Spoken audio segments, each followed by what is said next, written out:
গতকালকে আমার জন্মদিন ছিল। প্রতি বছরই জন্মদিন উপলক্ষে বিভিন্ন আয়োজন করা হয়। আমার বন্ধু বান্ধব, তারপর সাংবাদিক মহল যারা আছে, তারপর বড় ভাই ছোট ভাই রাজনৈতিক ভাইরা যারা আছে, তারা সবাই বিভিন্ন আয়োজন করে।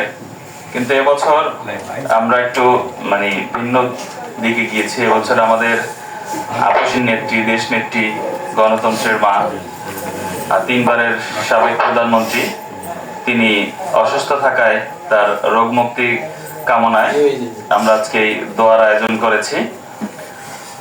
আমরা চাই আমাদের গণতন্ত্রের মা সুস্থ হোক। তাই সারা বাংলাদেশে বিভিন্ন জায়গায় বিভিন্ন জন, বিভিন্ন প্রতিষ্ঠান, বিভিন্ন রাজনৈতিক ব্যক্তি, আমাদের ভাই বন্ধুগণরা দোয়ার জন্য উপস্থিত করেন। তাবিঈনদের রহিয়ার সাবির হাদিয়া পৌঁছে। আল্লাহ, জালেমরা বিভিন্ন সময় থেকে অত্যাচার করেছে, জেলখানার ভিতরে বন্দী করে।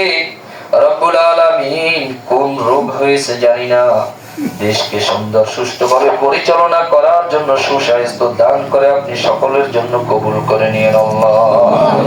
রব্বুল আলামিন যেভাবে জালেমের জুলুম সহ্য করেছে, অসুস্থ হয়েছে, বিভিন্ন ভাবে রব্বুল আলামিন রোগ শোক শরীরে বাসা বেঁধেছে, আপনি যে তালবে ইলমদের উসিলা দিয়ে আল্লাহ পরিপূর্ণ শিফা দান করে দেন আল্লাহ। রব্বুল আলামিন খাস করে আপনার দরবারে ফরিয়াদ জানাই রব্বুল আলামিন, জিয়াউর রহমান সাহেব আল্লাহ দুনিয়া থেকে বিদায় নিয়ে চলে গেছে, আল্লাহ শহীদের মর্যাদা দিয়ে আল্লাহ তার কবরটাকে আলোময় জান্নাতের বাগান বানাই দেন আল্লাহ। রব্বুল আলামিন রাজনীতি করতে গিয়ে যারা আল্লাহ প্রতিহিংসার শিকার হয়, আল্লাহ মাজলুম অবস্থায় কবরে চলে গেছে, সকলকে আল্লাহ আপনি মাফ করে দেন রব্বুল আলামিন।